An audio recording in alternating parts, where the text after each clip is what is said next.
Hello, beautiful creatures. So, I really wanted to talk about what it means to live in your highest, best self, and what it means to keep your highest self as a point of interest within your mind so that, you can honor it as much as possible.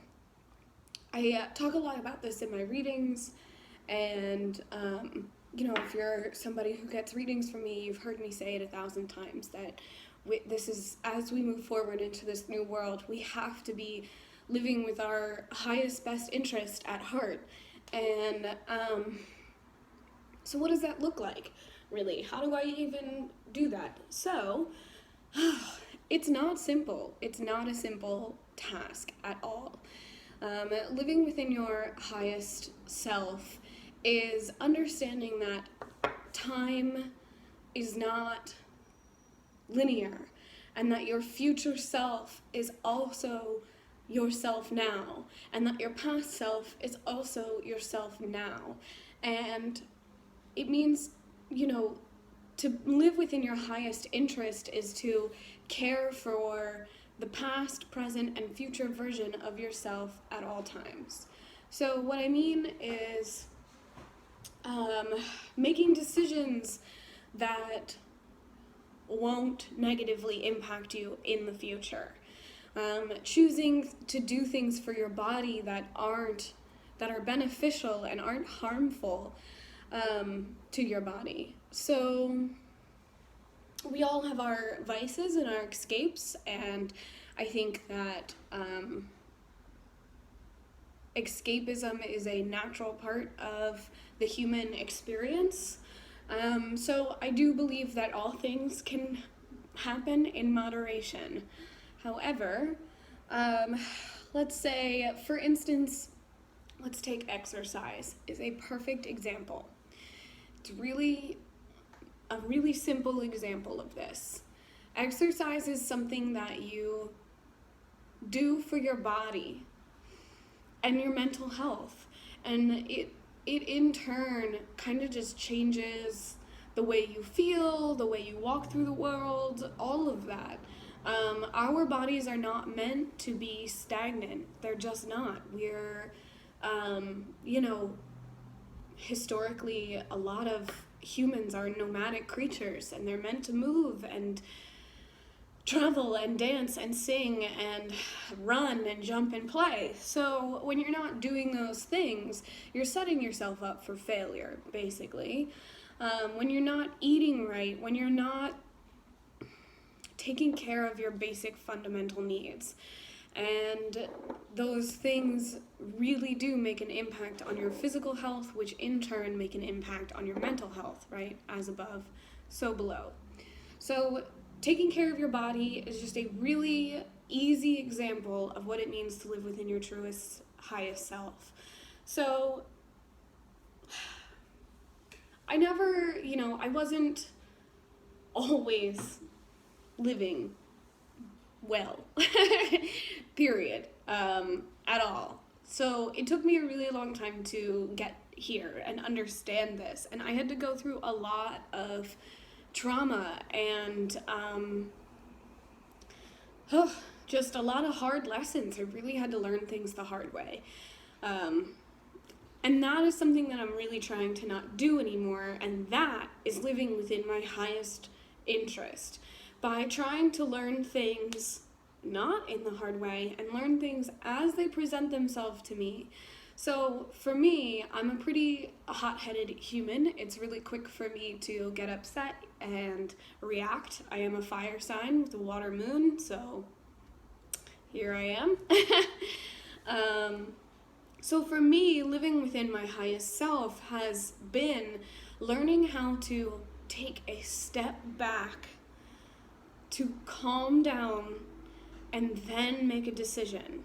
Because when I make decisions in those rational or irrational emotional moments, I make decisions that are terrible for me. And when I do things, I used to do a lot for other people. I used to be somebody who would sacrifice my whole self for somebody that I loved. And then one day I had somebody say to me, why don't you just treat yourself the way that you treat the people you love? And that just that was earth-shattering for me. It sounds so simple, but it was earth-shattering for me, and I really had to learn how to reparent myself and re-nurture myself. And so every day is an opportunity for you to greet your highest self and to live within that mode of what is actually in my best interest now, then, and tomorrow. You want to be in this highest interest part of yourself always. So this, it's my Scorpio cat, always begging for attention and then angry when she gets it. Fucking typical Scorpio. So living in your highest self just means that you're doing things with your best interest at heart. And when you're truly doing things, truly, honestly, openly in your best interest, you see how connected you are to other people and how when you do things that are best for you, you won't do harmful things to other people. It's like as within, so without. It's a whole cycle. We're a never-ending, breathing, fractal humanity. So I really wanted to just put this out there for people to start taking care of themselves. Cancer season, as we really get into the bulk of it, is a time for us to be really nurturing ourselves, and it is a time for the collective to really tap into what it means to live in your highest interest. So when you're doing these, it's almost like you're going about your day and you're presented with a problem. Somebody's mad at you. You have options. You have so many options that have so many different outcomes of ways to handle somebody coming at you and being mad at you. You can go in full head and just fucking yell at them and tell them why they're wrong and potentially lose that relationship or lose, anything really, having an outburst like that.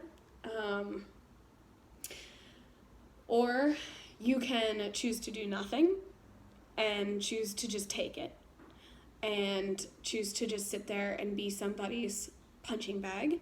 Or you can choose to remove yourself from the situation and come back to it with a clear mind, with a clear conscience.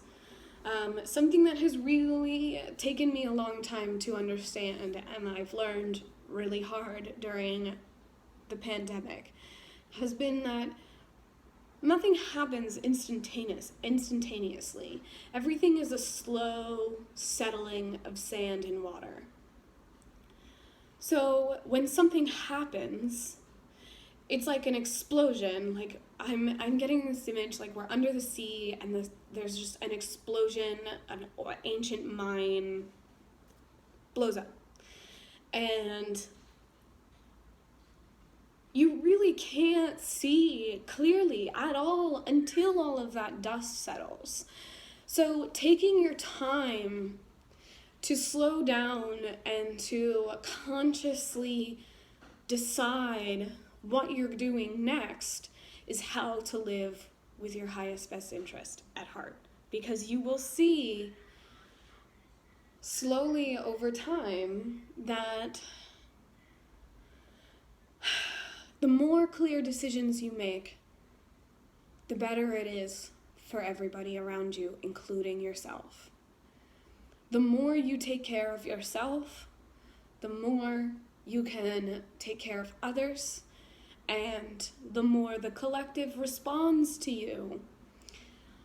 So there are many ways to take care of ourselves, and self-care is like a major thing these days. And, the conversation of self-care has really climbed within the past couple of years, which I am all here for.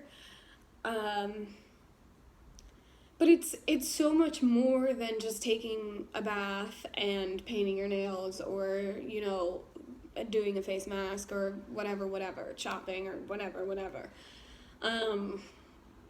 It's about making choices consciously and clearly.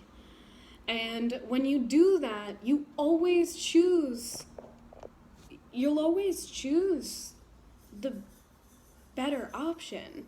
I really genuinely don't believe that humans are trash underneath. I think that if we all had everything stripped down and removed, we're quite basic, and it's not a good or bad thing. So all you have to do is just let things settle, let things clear.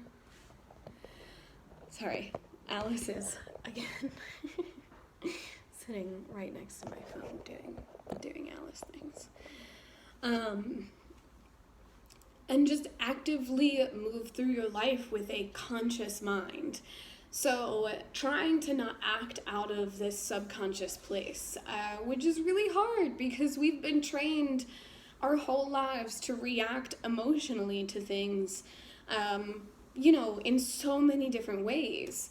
So trying to calm down and process your emotions, letting the dust settle, because your emotions and your rational thinking are two very different things. And as we move forward, the emotions are here to be analyzed and understood and cared for. They are not here anymore to be a part of the decision-making process. When we were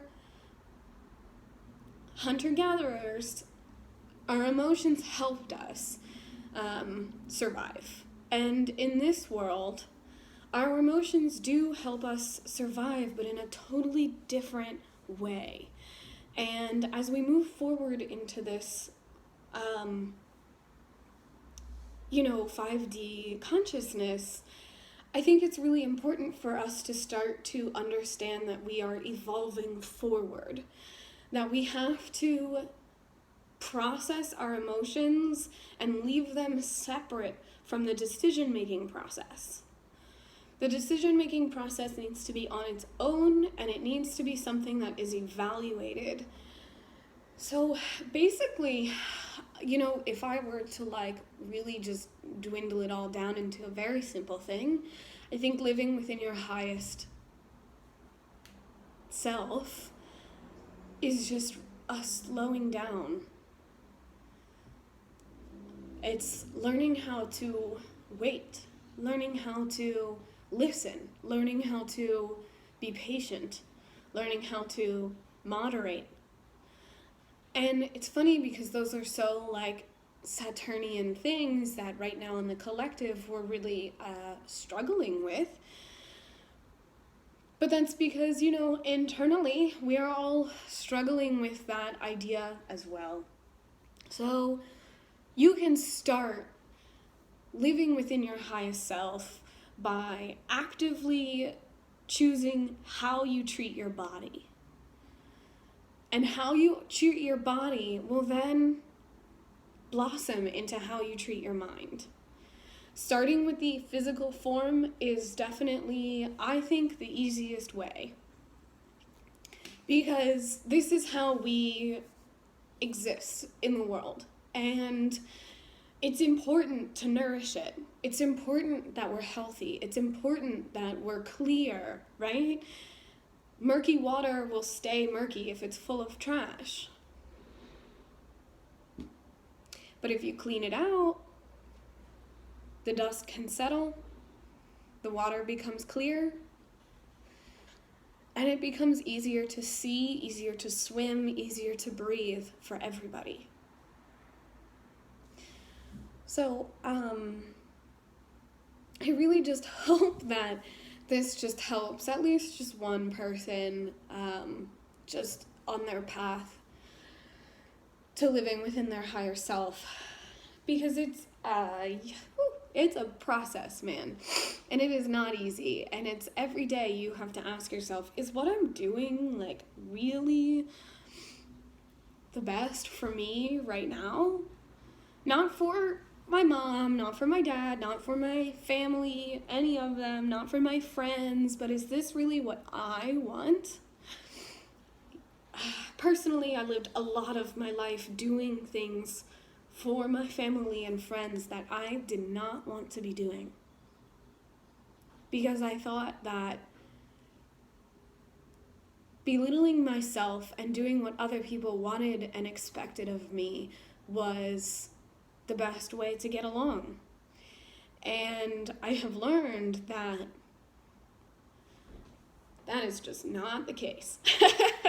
That is just not the case. And, setting healthy boundaries and nourishing your mind and your body is more important than whatever anyone else is doing. Always. Because if you're not mentally sound, the collective can't be mentally sound. You are a direct reflection of what's happening in the world. And the world is a direct reflection of what's happening within you. So how are you going to utilize this Cancer energy moving forward to love yourself? I would really love if we all could just maybe comment or share with a way that you are loving yourself this month and a way that you are focusing on your highest, best interest. I really hope that this helps some of you guys, or at least one of you, on your path. And I just want you to know that I'm here and we all struggle, but that doesn't mean that you're not. Your struggle does not mean that you're not on the right path.